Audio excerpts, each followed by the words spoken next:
Hello दोस्तों, ये भारत के संविधान के ऐतिहासिक विकास के शॉर्ट नोट्स हैं जिसे मैंने एम लक्ष्मीकांत बुक से बनाया है। स्पेशल इसमें 1773 का रेगुलेटिंग एक्ट से शुरू करते हैं। इसके प्रमुख प्रावधान इस प्रकार है। ईस्ट इंडिया कंपनी को नियमित और नियंत्रण करने की दिशा में ब्रिटिश सरकार का यह पहला कदम था। भारत में केंद्रीय प्रशासन की नींव इसी से रखी जाती है। बंगाल के गवर्नर को बंगाल का गवर्नर जनरल कहा गया।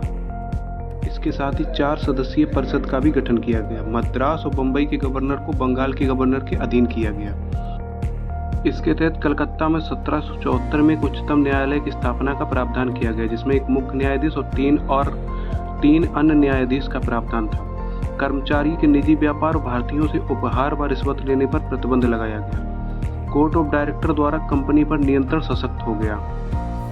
अब इसके बाद आता है 1781 का संशोधन। इसे बंदोबस्त कानून के नाम से भी जाना जाता है। गवर्नर जनरल परिषद कंपनी के सेवकों को सर्वोच्च न्यायालय के क्षेत्राधिकार से बाहर किया गया। राजस्व मामलों को कलकत्ता उच्च न्यायालय के क्षेत्राधिकार से बाहर कर दिया गया। कलकत्ता के सभी निवासियों को कलकत्ता उच्च न्यायालय के अंतर्गत ला दिया गया। ये न्यायालयों की appeal governor general in council के यहाँ दायर हो, न कि कलकत्ता उच्च न्यायालय में। इसके बाद आता है 1784 का पिट्स इंडिया एक्ट। इसे एक्ट ऑफ सेटलमेंट 1781 के बाद लाया गया। ईस्ट इंडिया कंपनी के राजनीतिक और वाणिज्यिक कार्यों को अलग अलग कर दिया गया। राजनीतिक मामलों के प्रबंधन के लिए बोर्ड ऑफ कंट्रोल का गठन किया गया। पहली बार भारत में कंपनी के अधीन क्षेत्र को ब्रिटिश आधिपत्य का क्षेत्र कहा गया। इसके बाद आता है 1773 का चार्टर कानून।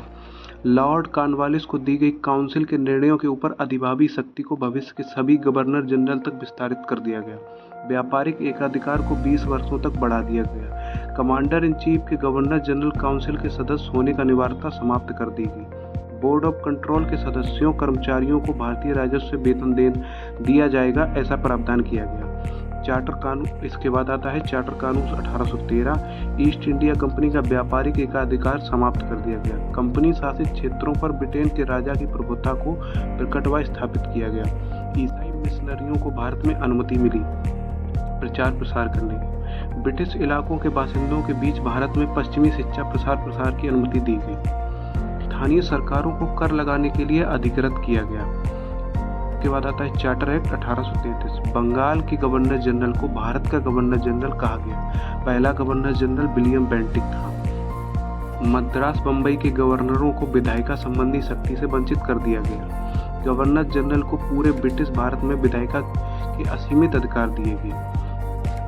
पहली बार भारतीयों को सिविल सेवक बनाने का प्रयास खुली प्रतियोगिता के माध्यम से। ये सिर्फ प्रयास था, वास्तविक में ऐसा नहीं हुआ था। इसके बाद आता है 1853 का चार्टर अधिनियम। ये चार्टर अधिनियम की श्रृंखला में अंतिम था। गवर्नर जनरल की परिषद के विधायी एवं प्रशासनिक कार्यों को पहली बार अलग किया गया। 6 नए पार्षद की नियुक्ति, जिन्हें विधान पार्षद कहा गया। इसे भारतीय केंद्रीय विधान परिषद कहा गया। सिविल सेवकों भर्ती एवं चयन हेतु खुली प्रतियोगिता व्यवस्था आरंभ की। विशिष्ट सिविल सेवा भारतीय नागरिकों के लिए खोल दी गई।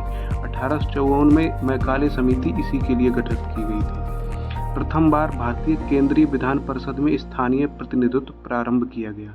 गवर्नर जनरल काउंसिल के 6 नए सदस्यों में 4 का चुनाव बंगाल, मद्रास, बम्बई और आगरा से होने का था। 1858 का भारत सरकार अधिनियम। गवर्नर जनरल का पदनाम बदलकर भारत का वायसराय किया गया। लॉर्ड कैनिंग पहला वायसराय था। Board of director, court of director समाप्त कर दिया गया। भारत सचिव की सहायता के लिए 15 सदस्यीय परिषद का गठन किया गया। परिषद को भारत और इंग्लैंड में मुकदमे का अधिकार था। इसके बाद आता है 1861 का भारत परिषद अधिनियम। आपात स्थिति में इसके द्वारा वायसराय को अध्यादेश जारी करने की शक्ति दी गई। वायसराय की परिषद को नियम और आदेश जारी करने की शक्तियां दी गई। तहत केनिंग द्वारा 1859 में शुरू की गई पोर्टफोलियो प्रणाली को मान्यता दी गई। कानून बनाने की प्रक्रिया में भारतीय प्रतिनिधियों को शामिल करने की शुरुआत हुई। वायसराय कुछ भारतीयों को विस्तारित परिषद में गैर सरकारी सदस्यों के रूप में नामित कर सकता था। मद्रास बम्बई प्रेसिडेंसी को विधायी शक्ति पुनः दी गई। बंगाल, उत्तर पश्चिम सीमा प्रांत और पंजाब में क्रमशः 1862, 66, 1897 में विधान परिषद का गठन हुआ। 1892 का भारत परिषद अधिनियम। केंद्रीय और प्रांतीय विधान परिषदों में गैर सरकारी सदस्यों की संख्या बढ़ाई। विधान परिषद का बजट पर बहस कार्यपालिका के प्रश्नों का उत्तर देने के लिए अधिकृत किया गया। केंद्रीय विधान परिषद और बंगाल चैम्बर्स ऑफ कॉमर्स में गैर सरकारी सदस्यों को नामांकन के लिए वायसराय की शक्तियों का प्रावधान था। इसके अलावा प्रांतीय विधान परिषदों में गवर्नर को जिला परिषद, नगरपालिका, विश्वविद्यालय, व्यापार संघ, जमींदारों और चैम्बर ऑफ कॉमर्स की सिफारिशों पर गैर सरकारी सदस्यों को नियुक्त करने की शक्ति थी।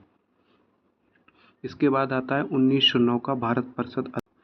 केंद्रीय और प्रांतीय विधान परिषद के आकार में काफ़ी वृद्धि की गई। केंद्रीय परिषदों में इनकी संख्या 16 से 60 हो गई। केंद्रीय परिषदों में सरकारी बहुमत को बनाए रखा, लेकिन प्रांतीय परिषदों में गैर सरकारी सदस्यों के बहुमत की अनुमति थी। दोनों स्तरों पर विधान परिषदों के कार्यों का दायरा बढ़ाया गया। अनुपूरक प्रश्न पूछना, बजट पर संकल्प रखना आदि। पहली बार किसी भारतीय को गवर्नर और वायसराय की परिषद के साथ एसोसिएशन बनाने का प्रावधान किया गया। सत्येंद्र प्रसन्न सिन्हा वायसराय कार्यपालिका परिषद के प्रथम भारतीय सदस्य बने। उन्हें विधि सदस्य भी बनाया गया। इसने presidency, corporation, chamber of commerce, विश्वविद्यालय, जमींदारों के लिए अलग प्रतिनिधित्व का प्रावधान किया। इसके बाद आता है भारत शासन अधिनियम 1919। 20 अगस्त 1917 को ब्रिटिश सरकार ने घोषणा की कि उसका उद्देश्य भारत में क्रमिक रूप से उत्तरदायी सरकार की स्थापना करना है। प्रशासन के विषयों को 2 श्रेणियों में बांटा गया: केंद्रीय और प्रांतीय। केंद्रीय और प्रांतीय विधान परिषद को अपनी सूचियों के विषय पर विधान बनाने का अधिकार दिया गया। प्रांतीय विषयों को पुनः 2 भागों में बांटा गया: आरक्षित और हस्तांतरित। सार्वजनिक स्वास्थ्य, शिक्षा, स्थानीय सुशासन के हस्तांतरित विषय थे। हस्तांतरित विषयों पर गवर्नर का शासन होता था। इस कार्य में उन मंत्रियों की सहायता लेता था जो विधान परिषद के प्रति उत्तरदायी थे। आरक्षित विषयों पर गवर्नर कार्यपालिका परिषद की सहायता से शासन करता था, जो विधान परिषद के प्रति उत्तरदायी नहीं थे। इसका मतलब पूरी पावर गवर्नर के पास में ही थी। ये सिर्फ दिखावा था। पहली बार द्विसदनीय व्यवस्था और प्रत्यक्ष निर्वाचन की व्यवस्था प्रारंभ की गई। भारतीय विधान परिषद के स्थान पर द्विसदनीय व्यवस्था, राज्यसभा और लोकसभा का गठन, दोनों में बहुसंख्यक सदस्यों को प्रत्यक्ष निर्वाचन के माध्यम से निर्वाचित किया जाता था। वायसराय की कार्यकारी परिषद में कमांडर इन चीफ को छोड़कर 3 सदस्यों को भारतीय होना आवश्यक था। संपत्ति, कर तथा अन्य योग्यताओं के आधार पर लोगों को सीमित मताधिकार दिया गया। इसमें ध्यान रहे, सीमित मताधिकार। इस कानून ने लंदन में भारत के उच्चायुक्त के कार्यालय का सृजन किया। इससे एक लोक सेवा आयोग का गठन किया गया। 1926 में सिविल सेवकों की भर्ती के लिए केंद्रीय लोक सेवा आयोग का गठन किया गया। इस अधिनियम के तहत केंद्रीय बजट को राज्यों से अलग कर दिया गया। इसके तहत एक वैधानिक आयोग का गठन किया गया। इसके बाद एक साइमन आयोग के बारे में शॉर्ट नोट्स है, जिसको नवंबर 1927 में भारत की स्थिति का पता लगाने के लिए इसका गठन हुआ था, जॉन साइमन के नेतृत्व में। इसके बारे में आप थोड़ा विस्तृत रूप से अपनी बुक से या गूगल करके जानकारी प्राप्त कर सकते हैं। इसके बाद आता है 1932 में सांप्रदायिक award. British PM Ramsay MacDonald ने अगस्त 1932 में अल्पसंख्यकों के प्रतिनिधित्व पर एक योजना की घोषणा की, जिसे सांप्रदायिक अवार्ड कहा जाता है। मुस्लिम, सिख, ईसाई, यूरोपियन, आंग्ल भारतीयों के लिए तथा दलितों के लिए अलग निर्वाचन की व्यवस्था की गई इसके तहत।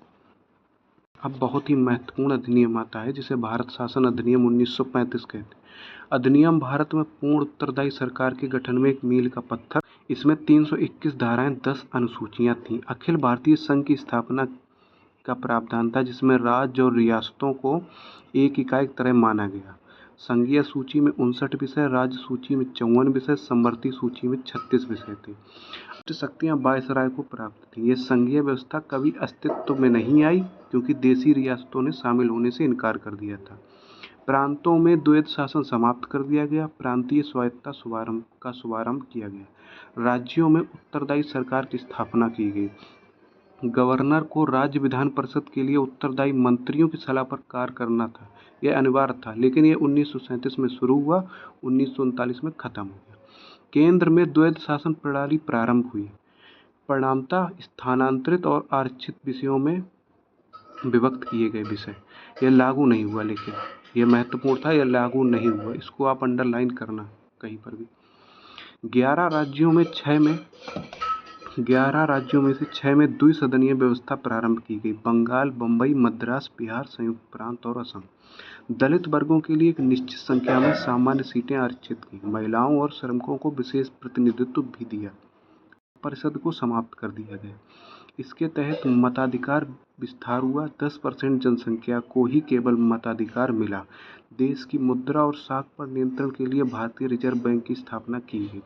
संघीय के साथ प्रांतीय लोक सेवा आयोग तथा दो या दो से अधिक राज्यों के लिए संयुक्त सेवा आयोग की स्थापना की गई। इसके तहत 1937 में संघीय न्यायालय की स्थापना हुई। बर्मा को भारत से अलग कर दिया गया। उड़ीसा तथा सिंध नए प्रांत बनाए गए। अल्पसंख्यकों के हितों की रक्षा के लिए सुरक्षा उपाय किए गए। संघीय रेलवे प्राधिकरण, भारत के महालेखा परीक्षक की नियुक्ति का प्रावधान किया गया। भारतीय स्वतंत्रता अधिनियम, ये भी महत्वपूर्ण है, इसको आप अलग से नोट्स बना के रख सकते हैं। भारतीय स्वतंत्रता अधिनियम 20 फरवरी 1947 को ब्रिटिश पीएम क्लीमेंट एटली ने घोषणा की कि 30 जून 1947 से भारत में ब्रिटिश शासन को समाप्त कर दिया जाएगा। इसके साथ ही 3 जून 1947 को ब्रिटिश सरकार ने घोषणा की कि 1946 में गठित जो संविधान सभा, उसके द्वारा बनाए गए संविधान को जो क्षेत्र लागू नहीं या स्वीकार नहीं करना चाहते हैं वो नहीं कर सकते हैं। उसी दिन 3 जून 1947 को वायसराय माउंटबेटन ने विभाजन की योजना पेश की। भारत में ब्रिटिश राज समाप्त हो गया। इसके तहत 2 स्वतंत्र डोमिनियनों, संप्रभु राष्ट्र भारत और पाकिस्तान का सृजन हुआ, जिन्हें ब्रिटिश राष्ट्रमंडल से अलग होने का अधिकार था।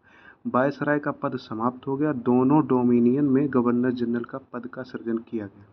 कानून ने ब्रिटेन में भारत सचिव का पद समाप्त कर दिया। भारत सचिव द्वारा सिविल सेवा में नियुक्तियां करने और पदों में आरक्षण करने की प्रणाली को समाप्त कर दिया गया। लॉर्ड माउंटबेटन नए डोमिनियन भारत के प्रथम गवर्नर जनरल थे।